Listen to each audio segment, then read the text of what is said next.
हरे कृष्ण। जय श्री हरि। प्यारे भक्तों, फाल्गुन महीने की शुक्ला पक्ष की एकादशी को आमल की एकादशी, आंवला एकादशी, आंवला 11 और रंग भरी एकादशी कहते हैं। आमल की एकादशी के दिन भगवान विष्णु जी की पूजा की जाती है और भगवान विष्णु जी को आंवले का भोग लगाया जाता है। इस दिन आंवले के पेड़ की भी पूजा की जाती है। प्यारे भक्तों, इस साल 2025 में आमल की एकादशी के दिन 3 शुभ योग बनेंगे, जिसके नाम हैं सर्वार्थ सिद्धि योग, दूसरा शोभन योग और तीसरा है पुष्य नक्षत्र। भक्तों, इन तीनों शुभ संयोग के साथ ही इस दिन 68 मिनट की भद्रा भी लगेगी। तो आइए हम जानते हैं आमल की एकादशी कब है, आमल की एकादशी की तारीख, मुहूर्त, पारण का समय और आंवला एकादशी व्रत का महत्व क्या है। आमल की एकादशी 2025 की तिथि दृंग पंचांग के अनुसार फाल्गुन शुक्ल एकादशी की तिथि का आरंभ 9 मार्च 2025 को सुबह 7:45 बजे से होगा और इसका समापन 10 मार्च को सुबह 7:44 बजे होगा। उदया तिथि के अनुसार इस बार आमल की एकादशी का व्रत 10 मार्च सोमवार को रखा जाएगा। आमल की एकादशी साल 2025 के शुभ संयोग सर्वार्थ सिद्धि योग यह 6:36 AM से लेकर देर रात 12:51 AM तक रहेगा। शोभन योग यह प्रातः आरंभ होकर दोपहर 1:57 PM तक रहेगा। पुष्य नक्षत्र यह पूरे दिन प्रभावी रहेगा और देर रात 12:51 AM को समाप्त होगा। आमल की एकादशी साल 2025 का पूजा मुहूर्त ब्रह्म मुहूर्त 4:59 AM से 5:48 AM, अभिजीत मुहूर्त 12:08 PM से 12:55 PM, सर्वार्थ सिद्धि योग 6:36 AM से प्रारंभ होगा। इस दिन ब्रह्म मुहूर्त में पूजा करना शुभ माना जाता है, क्योंकि इस समय शोभन योग भी रहेगा। आमल की एकादशी व्रत का पारण का समय इस वर्ष व्रत का पारण 11 मार्च 2025 को सुबह 6:35 AM से 8:13 AM के बीच किया जाएगा। द्वादशी तिथि का समापन उसी दिन 8:13 AM पर होगा। आमल की एकादशी का व्रत रखने से भक्तों के दुख दूर होते हैं और सुख समृद्धि मिलती है।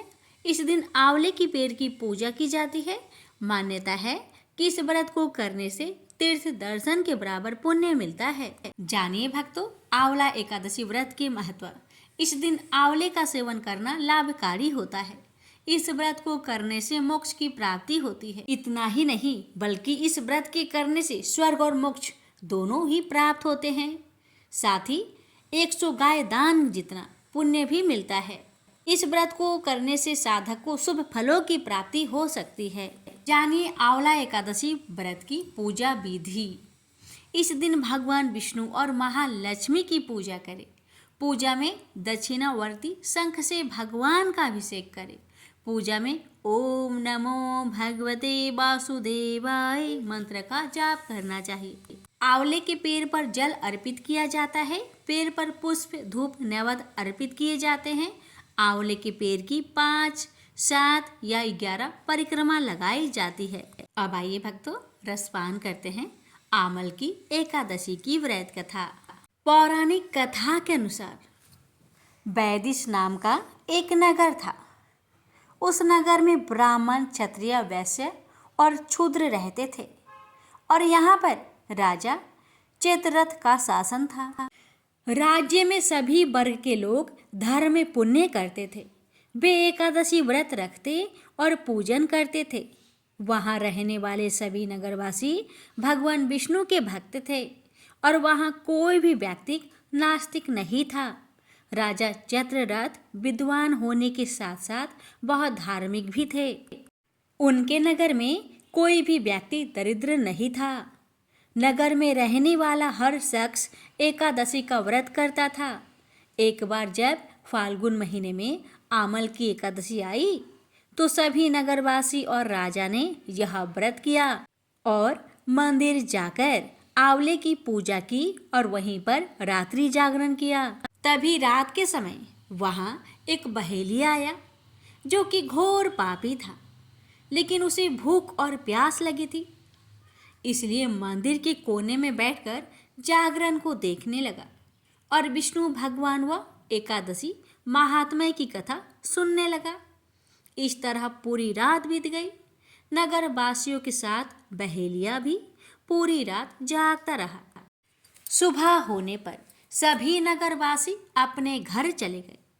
तब बहेलिया भी घर जाकर भोजन किया, लेकिन कुछ समय के बाद बहेलिया की मौत हो गई। हालांकि उसने आमल की एकादशी व्रत कथा सुनी थी और रात्रि जागरण भी किया था, इसलिए उसने राजा विदुरथ के घर में जन्म लिया। राजा ने उसका नाम वसुरथ रखा। बड़ा होकर वह नगर का राजा बना। एक दिन वह शिकार पर निकला, लेकिन बीच में ही मार्ग भूल गया। रास्ता भूल जाने के कारण वह एक पेड़ के नीचे सो गया।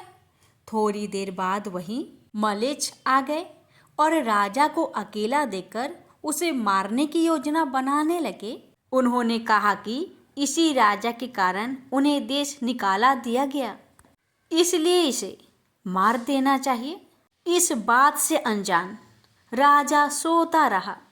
मलेच्छों ने राजा पर हथियार फेंकना शुरू कर दिया, लेकिन उनके अस्त्र राजा पर फूल बनकर बरसने लगे।